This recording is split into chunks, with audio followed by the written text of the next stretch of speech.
Hi అండి. అందరికీ good morning. అందరూ ఎలా ఉన్నారు? ఏం చేస్తున్నారు? పూజ అయితే కంప్లీట్ అయిపోయిందనమాట. ఈరోజు కొంచెం లేట్‌గానే లేచాము.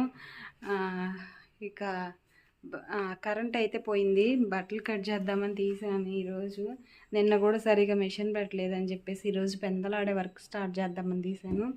కరెంట్ పోయింది. ఎప్పటికొచ్చిద్దో ఏమో. మా ఊర్లో కరెంట్ పోయిందంటే అది 2, 3 గంటలు కాక రాదు. ఒక్కోసారి వెంటనే వచ్చిద్ది. చాలా బట్టలైతే ఆగిపోయినాయి ఈ నెలలో. అసలుకి నాకు జ్వరం వచ్చి ఒక వారం రోజులు మెషిన్ పెట్టలేదన్నమాట. బట్టలన్నీ ఆగిపోయినాయి. మా అమ్మాయి శుక్రవారం కదా తలస్నానం చేసాము. సరే అండి, కరెంట్ ఎప్పటికి వచ్చిద్దో ఏమో. కాళ్ళ మీదైనా తొక్కి కుట్టాలన్నమాట. ఈరోజు బట్టలు ఆగితే ఇంకా నన్ను ఊరుకోరు. ఎప్పుడు బట్టలు అప్పుడు కుట్టి ఇచ్చేస్తాను. ఈసారి చాలా లేట్ అయిపోయింది. ఇచ్చేయాలి కుట్టి. బాయ్.